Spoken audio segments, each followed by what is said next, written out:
بھائی مجھے تھوڑا سا شہد دے دیں، مجھے شدید ضرورت ہے۔ مجھے ایک بیماری ہے، اس کا علاج شہد سے ممکن ہے۔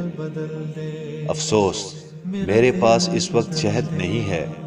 ویسے شہد آپ کو مل سکتا ہے، لیکن آپ کو کچھ دور جانا پڑے گا۔ ملک شام سے ایک بڑے تاجر کا تجارتی قافلہ آ رہا ہے۔ وہ تاجر بہت اچھے انسان ہیں۔ مجھے امید ہے وہ آپ کی ضرورت کے لیے شہد ضرور دیں گے۔ ضرورت مند نے ان کا شکریہ ادا کیا اور شہر سے باہر نکل آیا تاکہ قافلہ وہاں پہنچے تو تاجر سے شہد کے لیے درخواست کر سکے۔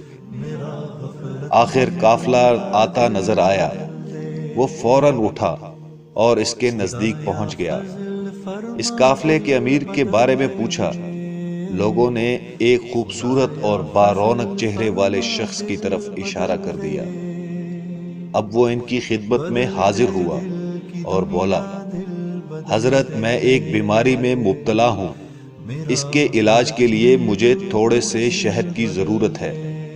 انہوں نے فوراً اپنے غلام سے فرمایا، جس اونٹ پر شہد کے 2 مٹکے لدے ہیں ان میں سے ایک مٹکا اس بھائی کو دے دو۔ غلام نے یہ سن کر کہا، آقا، اگر ایک مٹکا اسے دے دیا تو اونٹ پر وزن برابر نہیں رہ جائے گا۔ یہ سن کر انہوں نے فرمایا، تب پھر دونوں مٹکے انہیں دے دیں۔ یہ سن کر غلام گھبرا گیا اور بولا، آقا، یہ اتنا وزن کیسے اٹھائے گا؟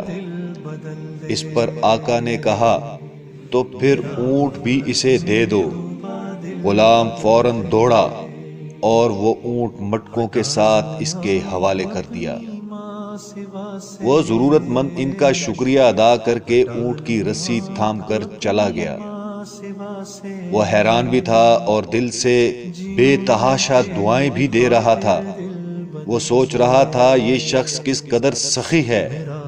میں نے اس سے تھوڑا سا شہد مانگا، اس نے مجھے 2 مٹکے دے دیے۔ مٹکے ہی نہیں، وہ اونٹ بھی دے دیا جس پر مٹکے لدے ہوئے تھے۔ ادھر غلام اپنے آقا کی خدمت میں حاضر ہوا تو آقا نے غلام سے کہا، جب میں نے تم سے کہا کہ ایک مٹکا دے دو تو تم نہیں گئے، دوسرا مٹکا دینے کے لیے کہا تو بھی تم نہیں گئے، پھر جب میں نے کہا کہ اونٹ بھی اسے دے دو تو تم دوڑتے ہوئے چلے گئے، اس کی کیا وجہ تھی؟